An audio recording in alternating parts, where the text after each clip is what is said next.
우리는 지난주에 이어서 성령의 열매에 대해서 살펴보려고 합니다. 성령의 열매가 9가지죠. 우리가 3주간, 이번 주까지 쳐서 3주간 우리는 성령의 열매에 대해서 살펴보았습니다. 오늘은 그 마지막 시간입니다. 충성과 온유와 절제에 대해서 여러분들과 함께 좀 나누려고 합니다. 충성과 온유와 절제는 자기 자신과 관련되어 있는 부분입니다. 우리가 신앙생활 해 가면서 자기 내면을 잘 들여다볼 수 있는 사람, 그 사람이 지혜로운 사람입니다. 우리는 우리의 삶의 많은 영역들이 하나님과의 관계와 이웃과의 관계에 놓여 있다, 그렇게 생각하기도 쉽지만 사실은 우리 삶의 또 한 영역인 자기 자신과의 문제입니다. 자기 내면을 잘 돌아볼 줄 아는 사람은 지혜로운 사람입니다.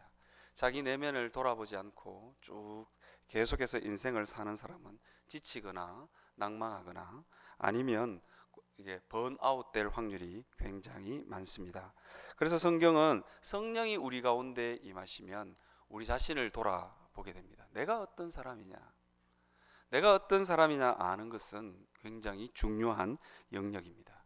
그래야만 다른 이들을 어떻게 대하고 하나님을 어떻게 섬길지가 드러나기 때문입니다. 성령께서 우리 가운데 오시면 우리 자신을 잘 알게 하시고 우리 자신의 내면을 들여다보게 하십니다.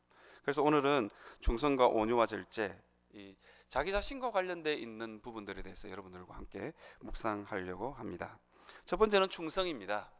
우리는 이 충성을 사명을 묵묵히 잘 감당하는 것, 이게 그리고 유교적인 개념에서 충성은 언제나 윗사람을 어떻게 섬기느냐, 각하 뭐 이렇게, 아니면 충성을 다하겠습니다 할 때 항상 위의 사람과의 관계라고 생각하기 쉽습니다. 그런데 성경은 뭐라고 이야기하냐, 이 충성스러운 것, 이게 신실한 것, 이것은 자기 자신과의 관계라, 자기 자신과 관계된 덕목이다 하는 것을 우리에게 말해주고 있습니다. 충성스러운 게 뭐냐?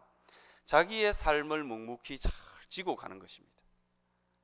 우리가 생각해 보면 하나님이 우리에게 맡겨준 사명이 뭘까? 우리는 크고 놀랍고 위대하고 이런 것만 하나님이 내게 맡겨준 사명 혹은 비전이라고 생각하기 쉽습니다. 그런데 이게 그 사명이라는 건 뭐냐면 우리에게 맡겨준 일상의 삶 전체가 사실은 사명입니다.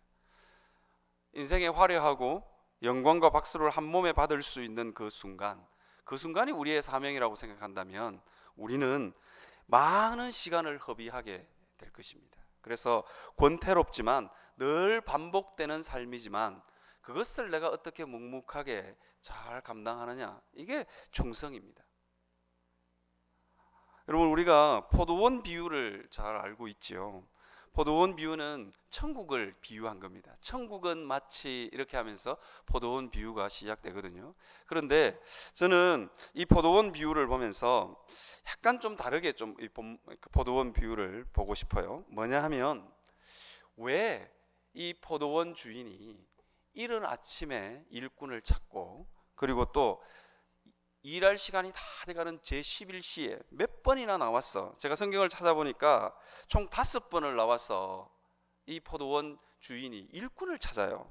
이른 아침, 아마도 새벽 아니면 이른 아침이라고 그랬으니까 아침 6시쯤 되었을 것 같아요. 유대인들은 6시를 기점으로 하루가 시작된다고 봤으니까 아침 6시에, 그리고 제3시 우리 시간으로 하면 9시에, 제6시 12시에, 그리고 오후 3시에, 그리고 5시에, 이 포도원 주인이 끊임없이 와서 일꾼을 찾습니다. 일꾼을 찾는 이유가 뭘까? 우리가 한번 돌아보고 생각해 볼 필요가 있습니다. 게으르고 빈둥빈둥하는 삶은 결국은 병들고 망가지게 돼 있다는 거예요. 여러분, 우리가 편안하고 아무 일 없는 삶이 참 좋은 것 같지만 그렇지 않다는 거예요. 이 포도원 주인은 그것을 잘 알았던 것 같아요. 일 없이 사는 것, 일상생활을 빈둥빈둥하면서 지내는 것, 그것이 우리의 영혼을 병들게 한다는 거예요. 그것이 우리 마음 가운데 공허함이 밀려 들어오게 하고, 그걸 그걸 이 포도원 주인은 잘 알았던 것 같아요. 그래서 포도원 주인은 끊임없이 일꾼을 찾아 헤맵니다. 오후 5시에 6시가 되면 모든 일이 다 마칩니다. 그런데 이 포도원 주인은 일꾼을 찾아서 헤맵니다. 그리고 이 시장 바닥이나 거리에서 빈둥빈둥 놀고 있는 사람들을 자기의 포도원 일꾼으로 채용하고 있는 것을 볼 수 있습니다. 사랑하는 성도 여러분, 하나님이 우리에게 일을 맡기시는 것, 하나님이 우리에게 일상의 짐을 감당할 수 있는, 일상의 짐을 우리에게 지우시는 이유가 뭐냐? 우리의 영혼이 병들지 않게 하기 위해서입니다. 그래서 우리의 마음이 이 충성스럽고 우리에게 맡겨준 일들을 최선을 다하는 것, 이것이 우리 자신을 위해서 필요하다 하는 것입니다. 그럼 우리가 다윗을 잘 알지요. 다윗은 우리아의 아내 밧세바를 범합니다. 그런데 우리아의 아내 밧세바를 범할 때 성경을 자세히 들여다보면 이렇게 표현하고 있어요. 저녁 때가 되어 다윗이 침상에서 일어났어. 그리고는 궁정 옥상을 거닐게 됩니다. 우리가 성경을 잘 한번 묵상해 봤으면 좋겠는데요. 왜 다윗이 저녁에 일어났을까? 일어나는 건 아침에 일어나야 돼요. 그런데 다윗이 저녁 때가 되어 침상에서 일어났다, 그렇게 표현합니다. 자기의 군사들은 전장에 나가 있음에도 불구하고, 나라가 전쟁 중에 있어요. 그는 나라를 걱정하는 그 생각의 게으름을 지금 범하고 있는 거예요. 군대가 나가 있음에도 불구하고 다윗에게 맡겨준 나라가, 다윗이 지금 우리아의 아내 밧세바를 범할 때, 이때는 나라가 평안했던 것 같아요. 그런데 저녁 때가 되어서 침상에 일어납니다. 그리고도 할 일이 없어서 궁정 옥상에서 이렇게 빈둥빈둥합니다. 그러니까 뭐가 들어오느냐? 목욕하는 여자의 몸이 눈에 확 들어오는 것이죠. 여러분, 하나님 앞에서 우리가 충성스럽게 우리의 삶을 잘 감당하는 것은 굉장히 중요한 영역입니다. 성경은 우리에게 뭐라고 이야기하냐면 이렇게 말합니다. 세월을 아끼라, 때가 악하니라, 그렇게 이야기합니다. 세월을 아끼지 않으면 이 악한 세상 한가운데서 악이 우리의 마음 가운데 몰려온다는 거예요. 세월을 아끼라, 때가 악하니라. 악한 세상을 살아가는 성도들은 하나님 앞에서 충성스럽고 부지런해야 합니다. 그렇지 않으면 우리 마음 가운데 악한 것들이, 어두운 것들이 우리에게 밀려 들어온다는 것입니다. 우울증을 겪고 있는 분들이 대부분 다 자꾸 누워요. 왜 누울까? 이게 누우면 좋을 것 같고 편안할 것 같지만 그렇지 않습니다. 눕고 편안하고 게으르면 나타나는 현상이 있어요. 그때부터 시작해서 우리 마음 가운데 이게 잡념이 밀려오는 거예요. 온갖 걱정과 염려가 우리 마음 가운데 밀려오는 것입니다. 사랑하는 성도 여러분, 성경은 하나님은 우리에게 일을 맡기시기를 원합니다. 일하지 않으면 병들기 때문입니다. 일하지 않으면 우리의 내면이 망가지기 때문입니다.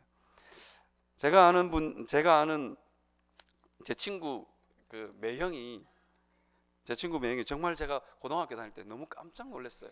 제가 고등학교 다닐 때인가, 그때 제가 정확하게는 잘 모르겠지만 우리나라에 이렇게 가몬 바람이 불었던 것 같아요. 이게 명태라는 단어가 그때쯤 생겨나지 않았나, 이런 생각이 들기도 하고요. 어쨌든 제가 아는 제 친구 매형이 회사를 잘 다니다가 어느 날 갑자기 회사에서 잘렸어요. 그런데 제가 너무 놀란 게 있어요. 명태를 하고 나서 3달 만인가 그 매형을 본 적이 있는데 폭삭 늙었어요. 딱 3개월인가 2개월을 쉬었을 뿐인데 그냥 얼굴이 완전히 늙었어요. 아니, 회사 다니면서 너무 힘들게 일한다고 좀 쉬었으면 좋겠다 했던 그분인데 집에서 아침에 늦게 일어나고, 그리고는 옛날 같았으면 자녀들 아침에 일찍 안 일어난다고 잔소리도 하고 이랬던 분인데, 자녀들 누워서 자녀들 학교 다녀오겠습니다 그러면 잘 갔다 와, 이렇게 인사하고, 와이프 출근할 때도 바이바이, 자기 잘 갔다 와, 뭐 이렇게 사셨어요.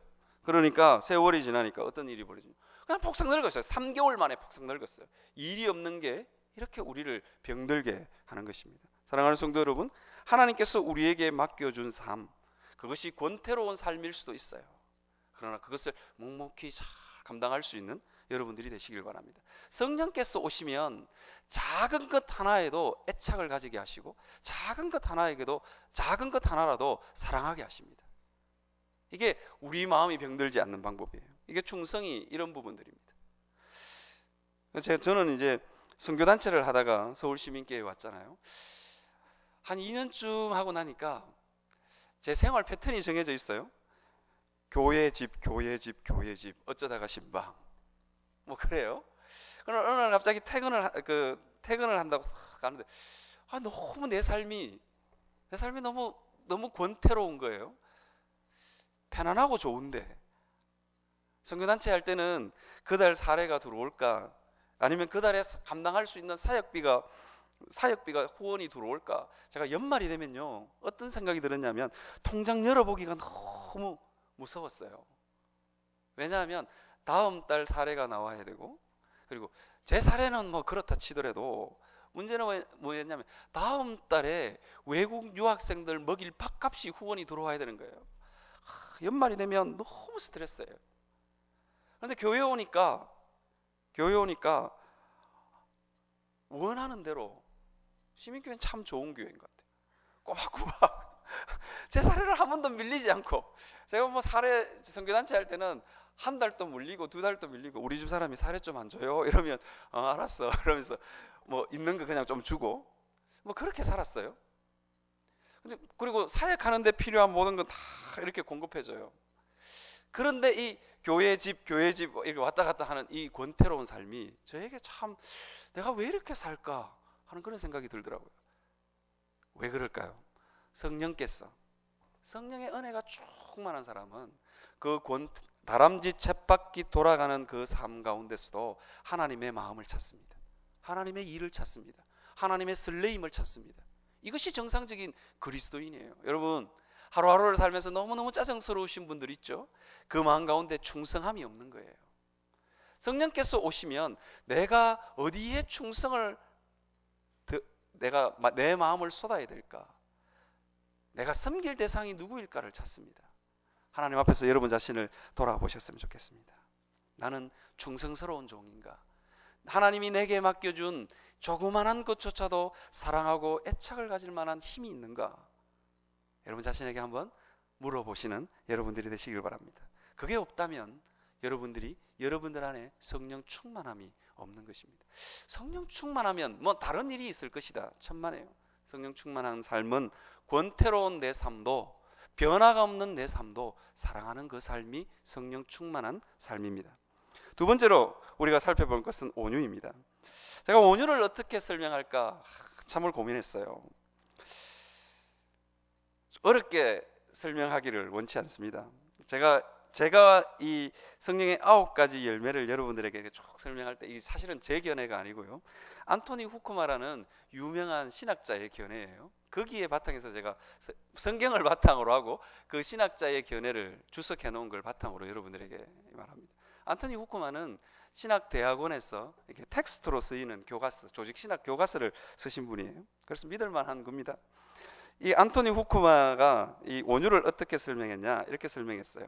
하나님의 뜻을 거스르지 않는 범위 내에서 타인에게 복종할 수 있는 능력, 다른 사람들과 협력하기 위해서 그가 할 수 있는 모든 것을 기꺼이 하는 것. 제가 이 해석을 탁 받아들고는요, 아니 뭐야, 이게 어떻게 자신과 관계된 거야? 다른 사람과 관계된 거지. 그런 생각이 문득 밀려왔어요. 그러면서 곰곰이 헬라어 단어와 이런 부분들을 곰곰이 묵상하면서 왜 이게 온유함이 왜 이게 자기 자신과 관련되어 있는가 하는 것을 제가 살펴보게 되었습니다. 왜 온유가 자기 자신과의 관계 뭐냐? 여러분, 다른 사람을 비난하거나 다른 사람이 너무 마음에 안 들어요. 제 동기 목사님 그러더라고요. 제 동기 목사님, 담임으로 나간 제 동기 목사님이 좀 나이가 많아요. 제가 그랬어요. 뭐라고 그랬냐? 부목사들 자꾸 갈구지 마라. 얼마나 불쌍해. 이러면서 제가 그러니까 아니야. 그래서 우리 동기 목사님이 그러더라고요. 나이가 들면 통찰력이 자꾸 생겨서 잔소리할 일이 많아진대요. 그래서 저도 가만히 보니까 그렇더라고요. 우리 어린 딸을 보니까 잔소리할 일이 너무 많아. 왜냐하면 그만큼의 세월들을 더 살아서 이 통찰력이 있는 거예요. 아침에 애가 학교 갈 때 막 짜증내는 저 모습을 보면서 저게 어쩌면 바로 잡아주지 않으면 저게 평생 갈지도 모르겠다, 그 생각을 하니까 자꾸 잔소리를 하는 거예요. 그래서 제가 우리 동기 목사님 보고 그러지 말라고. 그러니까 우리 동기 목사님 그러더라고요. 나이가 들면 통찰력이 생겨서 자꾸 잔소리할 일이 생긴대요. 이게 뭐냐, 이게 통찰력이 생겨서 다른 사람을 용납하고 받아들일 만한 능력이 없는 거예요. 이게 다른 사람이 크게 잘못해서 그러냐?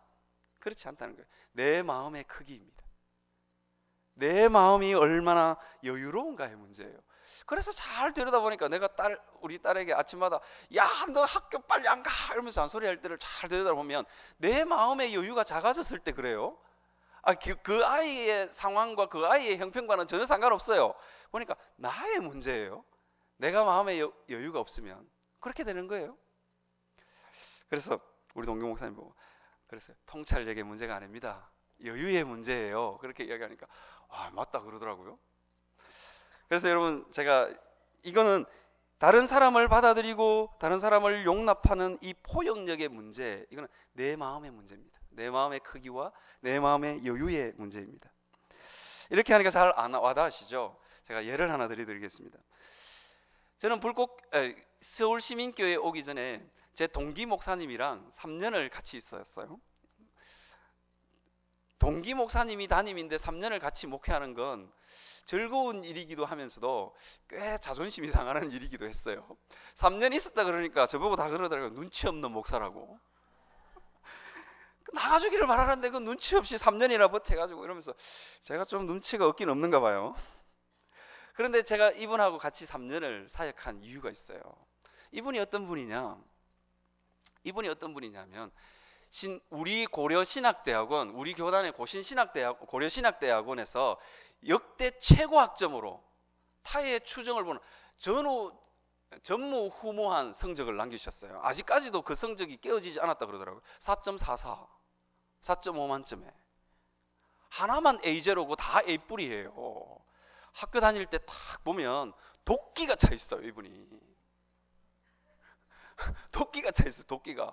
눈이 얼마나 초롱초롱하냐. 눈에 이 충혈이 돼가지고 눈이 벌건데도 책을 봐요. 말을 걸면 무서워요. 제가 이분이 참 진짜 존경스러웠는데, 학교 신대원 그 수업 시간에 이분이 노트북으로 필기를 쳐요. 교수님 모든 수업 내용을 다 받아쳐요. 그런데 교수님이 이게 삼천포로 빠지잖아요. 엉뚱한 이야기 하잖아요. 그러면 푹 자. 그러다가 다시 본론으로 들어오면 다시 고개를 들어요. 이 정도로 대단하신 분이에요. 그런데 이분이 미국 유학 가서 성령 체험하고 돌아왔어요. 성령 체험을 하고 딱 돌아왔는데 제 첫 느낌이 뭐냐 하면 사람이 멍청한 거예요. 술에 물 탄 듯, 물에 술 탄 듯 사람이 멍청한 거예요. 그래서 제가 어떤 느낌이 들었냐면 뭔가가 있다, 그런 생각이 들더라고요. 그렇게 똑똑하고, 이게 포항공대 출신에 그렇게 똑똑하고 신대원 최고의 학점을 남기신 분이에요. 그런데 사람이 멍청해져 왔어요. 말싸움을 해서는 토론을 하거나 논리로 이렇게 이게 토론을 해서는 지지 않는 분이에요. 그런데 누가 장로님이 뭐라 해도 예 그러고, 권사님이 뭐라 해도 예 그러고, 주일학교 꼬맹이가 목사님 뭐라 해도 그렇나 이러고. 그래서 제가 너무 신기했어요. 왜 저렇게 멍청해졌을까? 이분이 옛날에는 컴퓨터를 너무 잘 다뤘어요. 기계공학과 출신이니까 컴퓨터 프로그램을 너무 잘 다뤘어요. 그런데 누가 컴퓨터 프로그램을 가르쳐주면 그렇네요. 틀리게 가르쳐줘도 그렇네요. 사람이 나사 풀린 사람처럼 멍청해졌어. 그래서 제가 이분에게는 뭔가 있구나 하는 이런 생각이 들었어요. 3년 있으면서 이분이 그 이야기를 하더라고요. 성령을 받고 나니까 사람이 멍청해진대요. 누가 무슨 말을 해도 다 좋대. 이게 온유입니다. 온유는 하나님의 뜻을 거스르지 않는 범위 내에서 타인의 모든 것을 수용하고 받아들일 수 있는 능력이에요. 이게 온유입니다. 이 온유함, 이거는 내 마음의 문제예요. 여러분 한번 제가 드리는 이 예화를 잘 한번 생각해 보십시오. 옥토에 비가 내려요. 그냥 부드러운 흙에 비가 내려요. 그리고 콘크리트 바닥에 비가 내려요. 누가 더, 어느 땅이, 어느 바닥이 더 빗물을 많이 흡수할까요? 흙입니다. 부드러운 흙입니다. 여러분, 이 온유가 왜 중요하냐? 온유가 왜 중요하냐? 내 마음의 상태를 말하는 거예요. 하나님의 은혜가 아무리 부어져도 내 마음이 부드럽지 않으면, 내 마음에 여유가 없으면 하나님의 은혜는 결코 임하지 않습니다. 딱딱한 콘크리트처럼 내 생각에 굳어져 있는 사람은 절대로 하나님의 은혜를 받아 누릴 수 없습니다. 그죠? 그리고는 내 생각과 조금 다른 사람이 있으면 확 화를 내거나 짜증을 내거나 아니면 무시합니다. 이것이 문제가 뭐냐? 나의 마음의 상태의 문제라는 거예요. 내 마음의 크기의 문제라는 거예요. 성령께서 오시면 이 마음의 크기가 확 넓어집니다. 어느 정도로 넓어지느냐? 성령 하나님의 크기만큼, 하나님의 광대하신 만큼 내 마음의 크기가 넓어집니다. 이게 성령 하나님의 역사입니다. 신앙생활을 오래 하신 분들, 오래 하셔서 내 눈에 흙 들어가기 전에는 이게 안 된다고 제가 여러 번 말씀드렸죠. 어느 교회에서 피아노를 이쪽에서 이쪽으로 옮기는데 3년이 걸렸다고. 목사님이 하루에 1cm씩 옮겼대요. 예수 오래 믿었는데 왜 그렇게 마음이 굳어지는지 몰라요. 특히 우리 고신내에서 자라신 분들 정말 고집이 세요. 진리 아닌 것 있으면 좀 양보할 수 있었으면 좋겠어요. 진리 아닌 것 있으면 그렇나, 그렇구나. 여러분 그렇게 좀 받아들일 수 있는 여러분들이 되셨으면 좋겠습니다. 아마 제 헤어스타일을 보시면서 여러분 좀 이상하다 그런 생각을 하실 거예요. 제가 늘 가는 미용실이 있는데 이번 주에 다 갔는데 문을 닫았어요. 임시 휴업 그렇게 적혀 있는 거예요. 그래서 제가 이 광진구와 능동을 합해서 제일 잘한다는 미용실에 거금을 들고 제가 갔어요. 거금을 들고 딱 갔는데 미용사가 저를 딱 보더만 선생님 이러시면 안 됩니다 그러시는 거예요. 전형적인 아저씨 스타일이시군요 그러시는 거예요. 자존심이 팍 상했어요. 기를 팍 죽이시길래 그러면서 뭐라 그러냐면 제 머리가 옆으로 자란대요. 그래서 뜨는 머리래요. 이 머리를 붙여드릴 수 있습니다 그러는 거예요. 제가 기가 솔깃했어요. 제가 40평생을 살면서 제 뜨는 머리를 붙여준다는 사람을 제가 본 적이 없거든요. 그래서 솔깃한 거예요. 제가 이제까지 머리에 투자한 최고의 금액을 투자해서 한번 붙여보시죠 그렇게 이야기했거든요. 그래 붙여가지고 딱 왔는데 미용실에서는 안경을 안 끼니까 그냥 너무 부끄러웠어. 여자분들도 많고 그래 부끄러워서 집에 딱 왔는데 우리 딸내미가 배를 잡고 웃어요. 심지어 우리 교회 집사님들 중에 부엌에 갔는데도 저 머리 스타일을 보고 대놓고 웃으시는 거예요. 제가 너무 제가 봐도 이상하게 이게 헤어스타일이 마음에 안 들어요. 그래서 짜증이 나서 미용실 원장님에게 전화를 할까 그 생각을 탁 하고 있는데 제가 헤어스타일 마음에 안 든다고 그 미용실을 탁 들어서는 순간 헤어 디자이너라고 저에게 명함을 내밀었던 그 미용사가 얼마나 실족할까 그런 생각이 드는 거예요. 그냥 한 달만 버티자. 그냥 그 헤어 디자인 아주 프라우드하게 아주 자랑스럽게 제가 헤어 디자이너입니다. 다음에도 저를 찾아주십시오. 이러면서 명함을 탁 내밀었어요. 제가 탁 가려고 원장님에게 원장님 진짜 이럴 수 있습니까? 이러면서 제 머리를 한번 보세요. 이러면서 얼굴을 확 들이밀려고 하다가 참았어요. 시민교회 목사 되기 별나다 이 소리 듣기 싫었어. 여러분, 하나님 앞에서 다른 사람의 실수와 다른 사람의 잘못된 것 받아주고 용납하는 게 온유입니다. 여러분, 가끔씩 이럴 때 있잖아요. 내가 틀린 줄도 알아요. 내가 잘못된 줄도 알아요. 그런데 한 번쯤만 용납해주면 그냥 이 잘못되고 틀린 거 다 고칠 생각이 있는데 이게 잘 안 되는 거예요. 어느 분이 그러더라고요. 목사님 앞에 가서 목사님 제가 막 이랬습니다. 그러니까 목사님이 탁 하시는 말씀이 기도하면 되지. 너무 마음이 상하더래요. 기도하는 거 누가 모르나? 사람은요 다 용납받고 싶고 포용받고 싶습니다. 그죠? 그래야만 자기의 잘못을 고칩니다. 이게 그런데 참 힘들어요.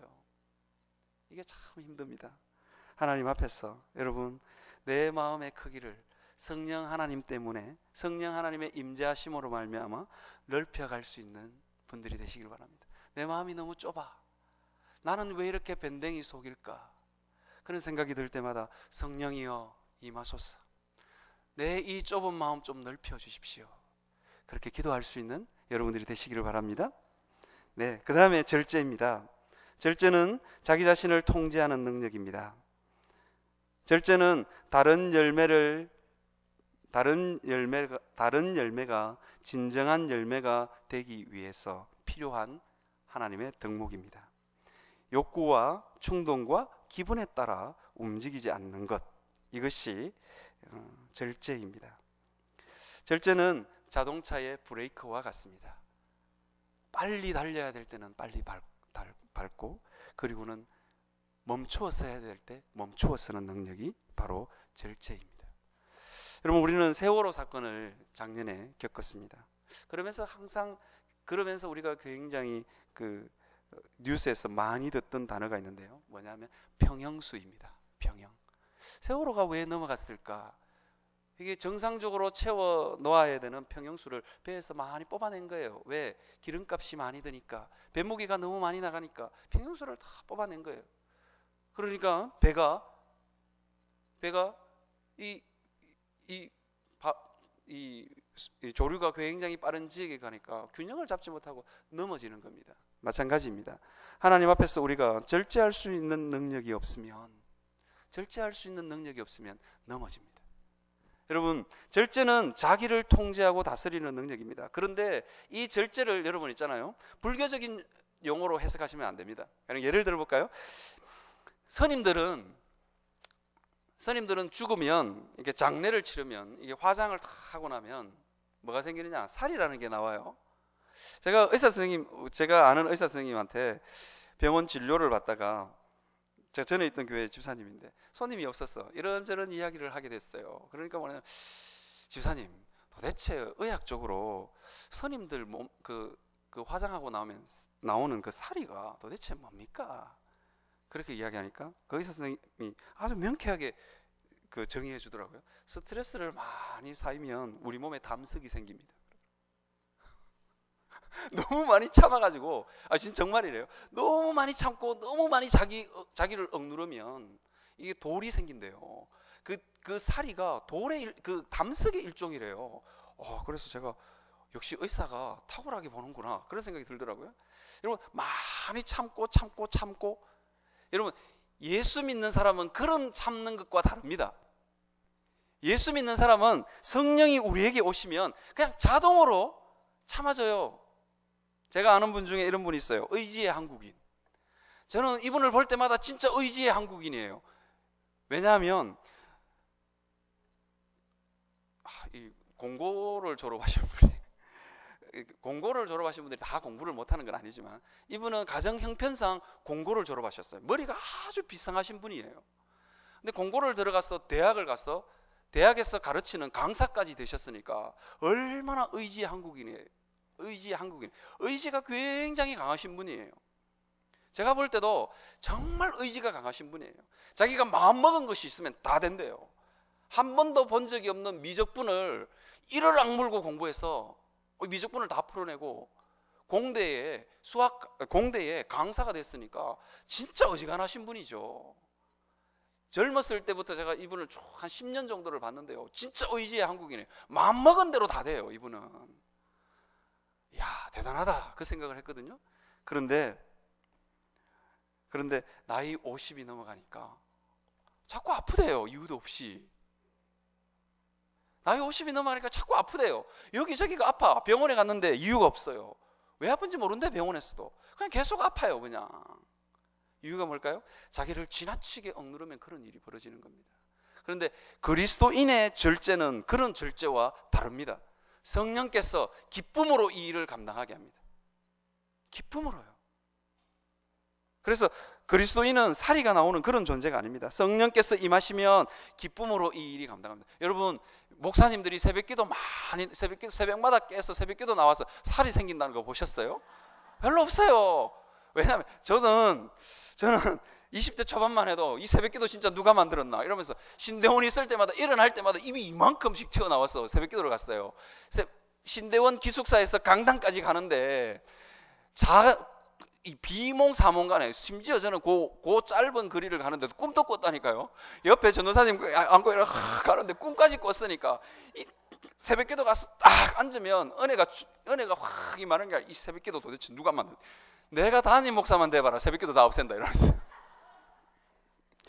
그런데요, 그게 억지로 안 하고 세월이 지나니까 새벽기도가 기쁨이 되고요. 그냥 그렇게 되더라고요. 우리 성령께서 임하시면, 성령께서 우리 마음 가운데 오시면 자연스럽게 그것이 됩니다. 여러분, 믿음 안에서 여러분들이 억지로 하시면 안 됩니다. 억지로 하면 어떻게 되느냐? 바리새인이 됩니다. 다른 사람 못하면 정죄하고요. 내 의지로 막 이를 악물고 했다 그러면 내가 너무 대견스럽고 뿌듯한 거예요. 그러면 다른 사람 정죄하고, 내가 못하는 것 있으면 내가 다른 사람 못하는 게 있으면 그게 그렇게 못나 보이고 무시하고 싶은 마음이 들어요.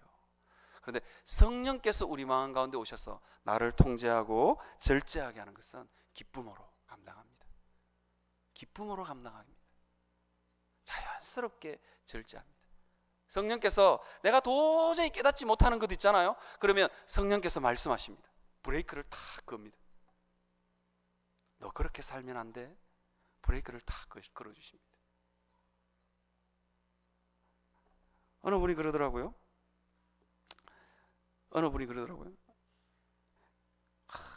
이 투표를 하고 나서 마음이 너무 무너졌어.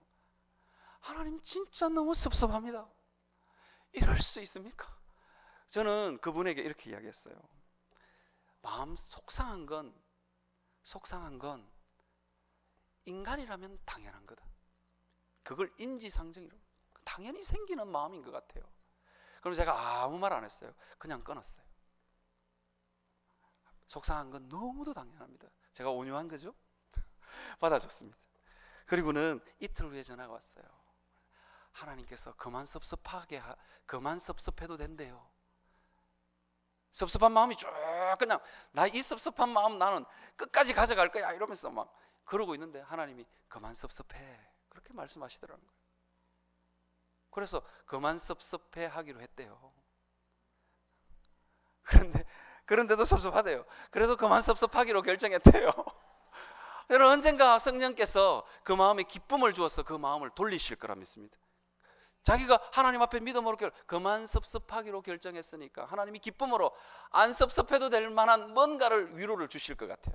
여러분, 하나님 앞에서 절제가 이런 겁니다. 내 마음을 흘러가는 대로 내버려 두면, 여러분, 우리의 마음을 흘러가는 대로 내버려 두면 어디로 흘러가겠어요? 우리는 다 죄성이 있어서 제약된 길로 갑니다.